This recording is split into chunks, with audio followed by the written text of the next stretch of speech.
皆さんこんにちは。制作過程を3つの動画に分け完成までを収録しているプラモの時間へようこそ。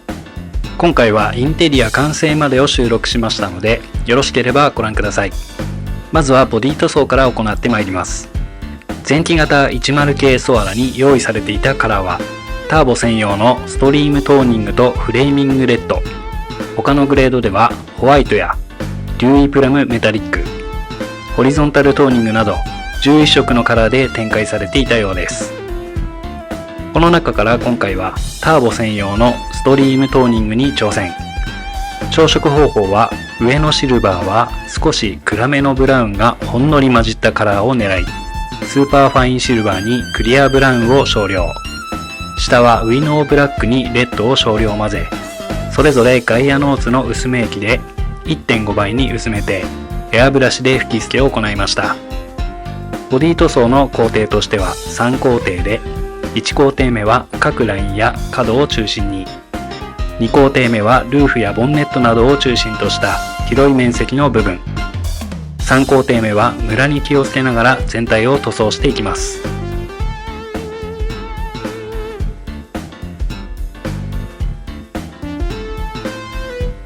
続いて塗装の前に各パーツの加工をしていきます。まずは内張りですが、こちらはドアを開閉加工したので調光ブレードで筋を入れ、前後で切り分けておきます。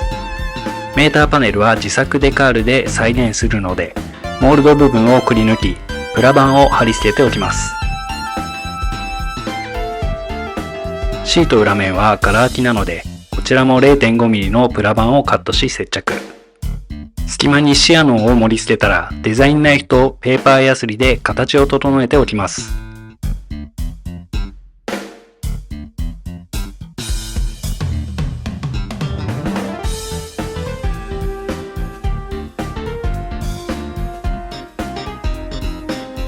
フェンダーミラーはしっかり固定したいので支柱を追加です。ピンバイスで穴を開け 0.6mm の真鍮線を差し込み支柱とし完了。ドアのキーシリンダー部分はマイナスモールドを取り付けるので、こちらもピンバイスで穴を開けておきました。次にエアブラシを使用した塗り分けを行っていきます。まずは明るい色を塗装するので、成型色がブラックのパーツにホワイトサフェーサーを吹き付け、下地完了です。ここからが本塗装ですが、塗装の順番としては下回りパーツの塗装やメタリックパーツの下地として、まずは一番量が多いブラック系、例えば下回りのロッドパーツなどはツヤあり、ベースのシャシーはツヤなしなど、ツヤのありなしを素材によって使い分け、コントラストをつけています。そして次にシルバーなどのメタリック系、マフラー、太鼓部分はフラットアルミ、パイプ部分はスーパーステンレスなどメタリック系も素材で分けコントラストを強調。またインテリアですがグレーブラウン系でまとめていくので、まずはクレオスのガルグレーを塗装、その後各部マスキングを経てレッドブラウンを重ねていきました。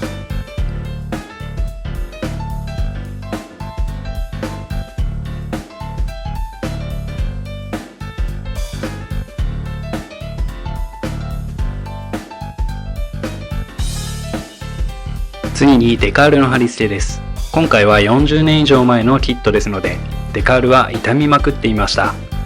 ですのでまずは天日干しをし、黄ばみを取った上でリキッドデカールフィルムを塗っていきます。このリキッドは塗るとデカールの上に1枚フィルムが形成される優れもの。傷んだデカールには必須アイテムです。リキッドが乾燥したら、あとは通常通りボディのストライプにグレードエンブレム、社名プレートに付属のベルーガのデカールなども貼り付けていきました。インテリア内のシートはストライプ表現をするべく自作でデカールを製作し貼り付けています。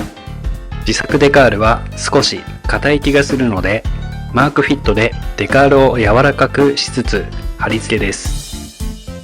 筆や綿棒でしっかり空気と水分を除去し、形状にフィットさせていきました。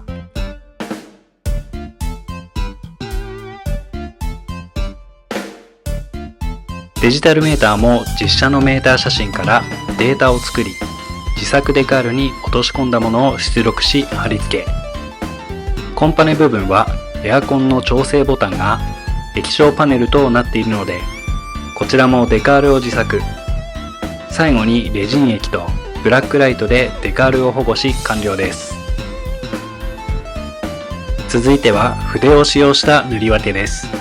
まずは下回り。ミッションケースにはフラットアルミを塗装。オイルパンや燃料タンク、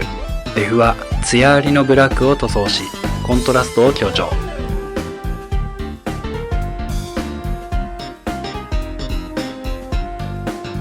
ダッシュボードは各パネルのベースとしてラバーブラックを入れておきます。エアコンルーバーなどにはセミグロスブラックを入れ、ラバーブラックとのコントラストをつけます。時計部分はベースにシルバーでクリアオレンジを重ね、液晶として再現。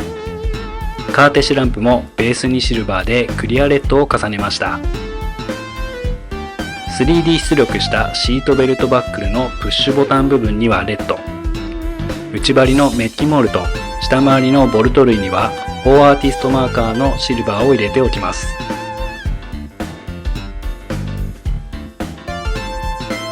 次に下回りの組み立てです。今回は車高調整など足回りの改造はしていないので、特に難しい部分もなく、すでに塗装済みのパーツたちを説明書通りに組み立てていくのみです。強いて言うなれば、舵取りパーツの組み立てが遊びがなく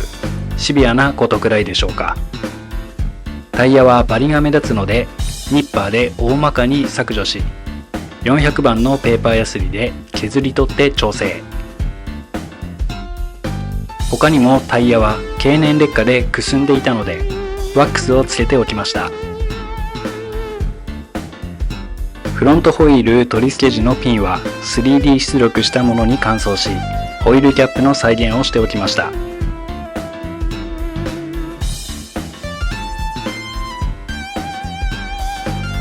最後にインテリアの組み立てです。こちらも塗装は終わっているので組み立てていくのみ。まずはハンドル周りから。キーシリンダーには配給パーツのマイナスモールドを取り付けてハンドルを接着。そのままダッシュボードに組み込んでいきます。センターコンソールではシフトノブにハンドブレーキが取り付けられ、シートには 3D 出力したシートベルトバックルを取り付けていきます。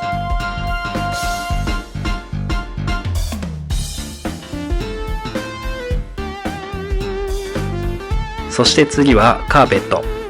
ダイソーのフェルト生地よりブラウンをチョイス。ハサミで切って形を整えたらセメダインハイグレード模型用接着剤で床に貼り付けていきます。最後にセンターコンソール、リアシート、フロントシートにダッシュボードと順に取り付け完成です。内張りはドアを開閉加工していくのでパート3でドア側に取り付けていく予定です。今回はここまで。次回は完成までをお届けする予定です。ご視聴いただきありがとうございました。